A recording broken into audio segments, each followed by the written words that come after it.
Every single Souls game has a different approach to level design, and I honestly really appreciate that. It makes every game feel unique, and it helps cater towards the preferences of more players. There honestly isn't a best objective game when it does come to level or world design, and it just comes down to personal preferences. There are some people out there that don't really care about the interconnected world of Dark Souls 1 because it might mean they have to do more backtracking with a lack of teleportation, and the individual levels themselves sometimes receive a little bit of a hit in terms of quality. Now, one thing that people always tend to get confused with is that interconnected world does not necessarily mean non-linear levels. A game like Lies of P has the world interconnected, but a game cannot really get more linear than that. And a game like Dark Souls 2 does not really have the whole world interconnect, but it is far from linear. However, the main topic for today's video is centered around Dark Souls 3 and why I think not only the individual levels are amazing, but also their entire world design too. This game is objectively not linear.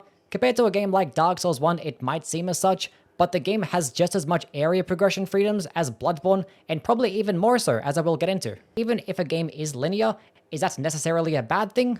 Probably not. Some people like to have linears, others don't. There are many people out there that don't really like to have freedoms in their video games. Which, yeah, it does sound kind of bad when you put it that way, but limited choices could make your game more balanced and more focused. I've touched on this in the past, but people's criticisms about Elden Ring replay value might stem from the fact that it feels like a chore to start up the game and run across the entire map just to be able to make your build, when that is literally just optional. People like the idea of freedoms, but there is the curse that people feel pressured into doing the most optimal thing for the build and not optimizing your enjoyment. Making a build specifically for early game would help prevent this. Even Dark Souls 2 fans, with how many different ways there are to play the game, there'll be certain types of things that they prefer that might not have as many freedoms, like preferring the power sensing system tied behind way more level progression to where it's only really achievable later in the playthrough, preferring the limited cast system over the FP system as it forces you to use more spells. Even Bloodborne is a game that really strips back on freedoms, specifically when it does come to the build creation. There are obviously way less weapons in Bloodborne than there are in any other game, but people still might prefer that formula because on average those weapons will be higher quality, even though if you do compare it to a game like Elden Ring, there's going to be like well over 100 more higher quality weapons in that game, and sometimes the quality of those weapons can be on par with Bloodborne 2, especially now the DLC. Some of these movesets are just insane, with the charging attacks, fainting attacks, running heavies, the seamless combos, and obviously in that game you have much more build expression, things like charged heavy attack builds, jumping attack builds, guard countering builds, which are like the most fun thing in that game, power stancing, spell casting builds. There's so much more variation in that game, but people might still prefer the Bloodborne build system because it's way more stripped back. You don't have anything like power stancing or amazing freedoms when it comes to infusions and stuff like that, but because that every single weapon is basically guaranteed to be a very viable option, and there are way less options to choose from, it's going to be less daunting to when it comes to making your build, and that simplicity aspect can be a lot more appealing. And the same thing can be said for Sekiro as well. Obviously that game is way more stripped back and has way less freedoms in build expression and even combat expression, as you basically only have one attack button and you're just like deflecting everything. But the trade-off for that is that you have the freedom in infinite stamina. But even with how much less combat expression you have in that game compared to the other Souls games, people still prefer the combat of that game more. Sometimes having too many options can be overwhelming and limiting at the same time, hence the curse of freedom. It's literally just based on your preference and how your brain is wired.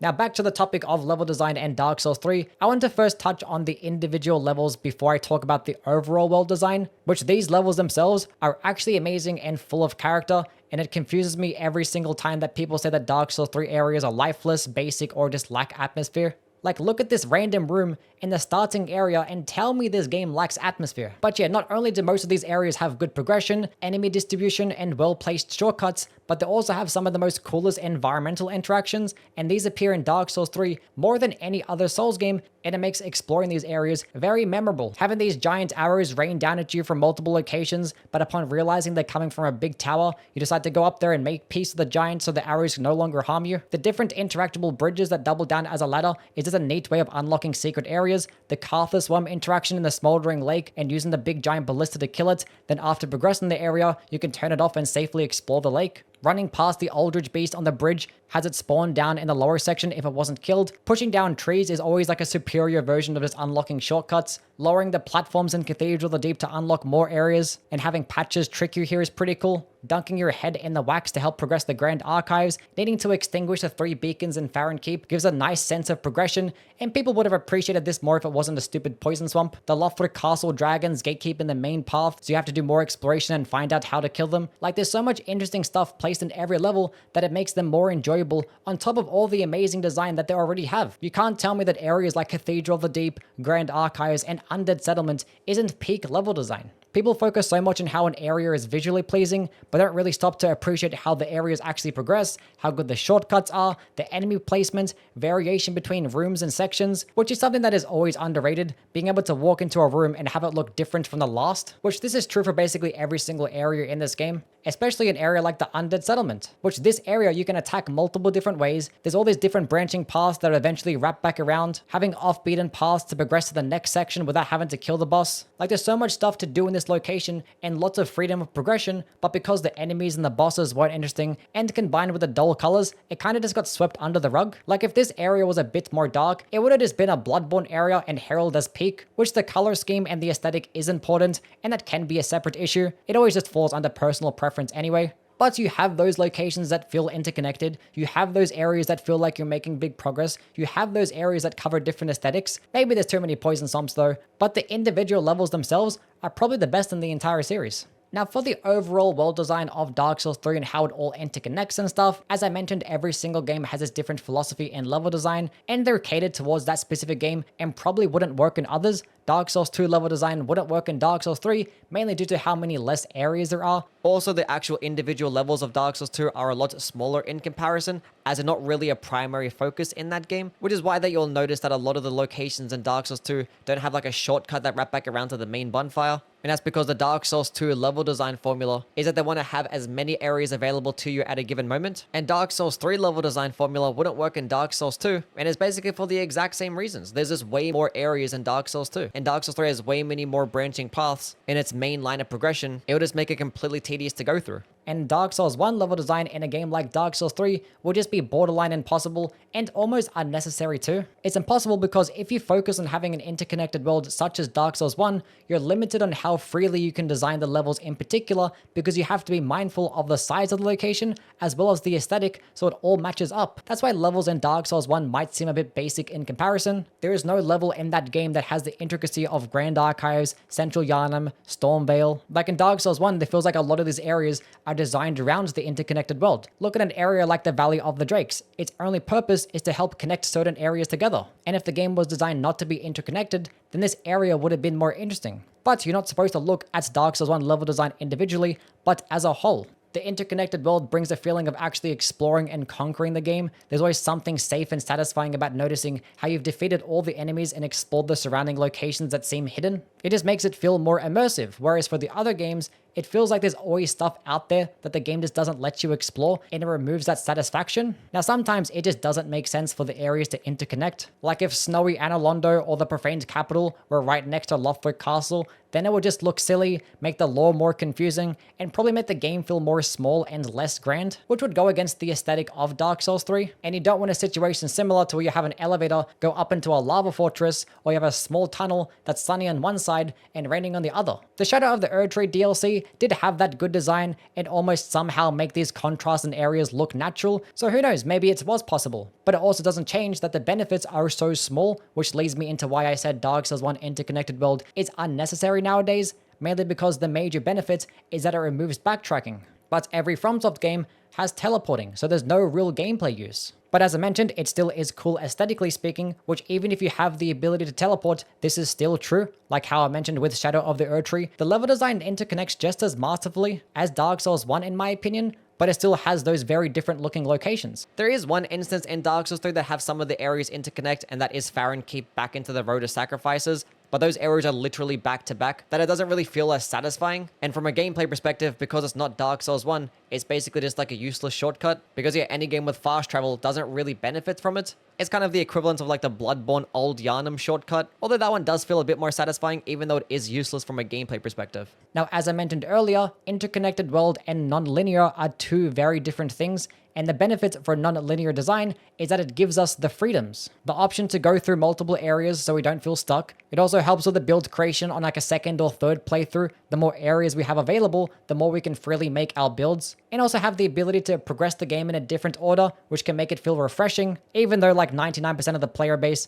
doesn't really do that anyway and always just do the same pathing for every single run, which kind of leads me back to the whole some people don't really care much for freedoms. But if this is the main components for having non-linear level design, then Dark Souls 3 literally does this. It just does it differently to the others. Dark Souls 2 level design has 4 separate linear paths, which kind of makes it feel like a roguelike in an essence, but you have the freedoms to progress each one however. Then after they're all cleared, you have like the last one main linear path. Now as for Dark Souls 3, it's just one path, but there's lots of branching sections. And there is no game that rewards you with more areas to explore by killing a boss as much as Dark Souls 3. Killing Vort unlocks the Undead Settlements, Rhoda Sacrifices, and Farron Keep. Killing the Dancer unlocks Consume King's Garden and Lothric Castle. Killing Abyss Watchers unlocks Catacombs, Smoldering Lake, Demon Ruins. Killing Osiris unlocks the Untended Graves and Archdragon Peak. It's all just a different formula. Now there are pros and cons to this. There is the unfortunate downside of having these areas precede each other sometimes. Like you have Undead Settlement and Rhoda Sacrifices unlocked, but you need to at least progress some parts of the Undead Settlements first, which still kind of makes it feel like it's linear on your first playthrough, because you might get that feeling that you're skipping the area sometimes, compared to if they were just placed side by side. But having these areas back to back like this can make it easier to balance, and I think that this is intentional, as it feels like Dark Souls 3 is a game that's more forgiving and less complex for beginners,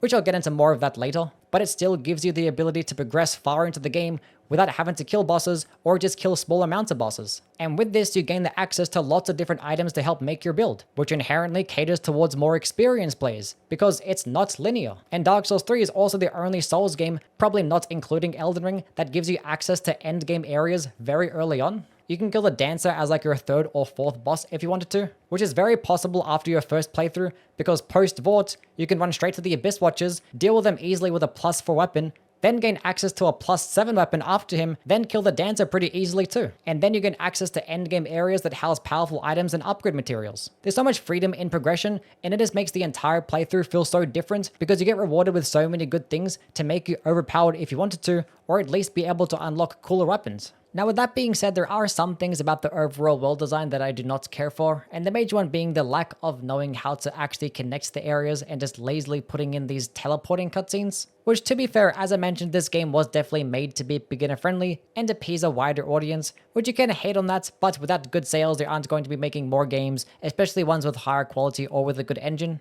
But if this was Dark Souls 1, instead of getting teleported to the Dancer after Yhorm and Aldridge, you would have just had to figure that shit out for yourself, or they would have found a way to connect those areas together, which as I mentioned earlier, it would look a bit weird if these locations were close to Lothric Castle, but they probably still could have found a way. But to continue on with this teleporting issue, the one in Archdragon Peak is just stupid. I know it's just a small thing, but it still needs to be addressed because it teleports you into the next room. Like the best thing they could have done to this area was 1, not make the Ancient Wyvern a boss. If this was just a dragon with no boss health bar, people would have been like, wow, that's such a cool interaction. But it's a boss, so therefore it has to be judged as such. But if it wasn't a boss, players would actually take their time and explore this location instead of just rushing towards the end. And what also would have been nice is if upon killing the dragon, it would just open the fucking door in front of it and not play a stupid cutscene. And would you look at that, there's an elevator that wraps back around to the main bonfire. So now you don't need that other bonfire that we teleported to. Like sometimes there is some unnecessary hand-holding in this game, which can worsen the overall experience, making the conscious effort to have the game be more user-friendly, which is fine as long as you're smart with it and not have it be too obvious, but this shit was obvious. Also, another thing to mention, if they put the Dragon Slayer armor bonfire on the other side of the boss room, it would not have been memed so much, and it also would have made the Twin Princes shortcut more useful.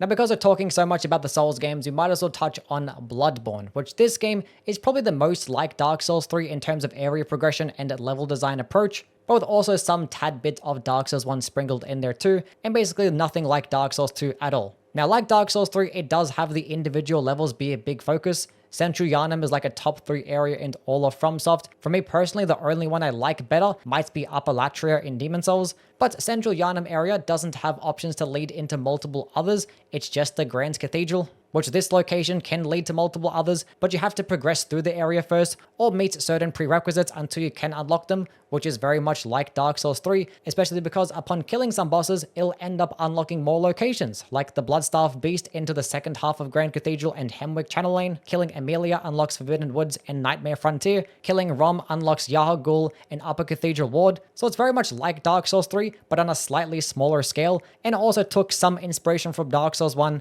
and that the Forbidden Woods wraps all the way back around to Central Yharnam, which is not the most cool thing in the world, as it is just like a big giant ladder, and it doesn't have these other areas woven in between like in Dark Souls 1. Which the funny thing is, the most enjoyment that I actually had playing Bloodborne is by doing the Forbidden Woods skip to access it right away and help set up my build. And that skip through the door is basically the Dark Souls 1 equivalent of the door to the Valley of the Drakes, which can be unlocked via the Master Key. So if there was a Master Key in Bloodborne, it would unlock this door and let you access mid-game locations right away, just like Dark Souls 1. And if that was the case, I'd probably rate the level design much higher. But as it is right now, the shortcuts doesn't really mean much because you can just teleport in this game, and with how late it is, it only really serves the purpose of like a pretty cool moment to feel that immersion and satisfaction, which is something that Dark Souls 3 kind of lacked. Now, when I talked about how having an interconnected world can sometimes hurt your individual levels, is definitely true here, because look at the area that was responsible for linking back to Central Yharnam. Yeah, the Forbidden Woods, which is cool aesthetically,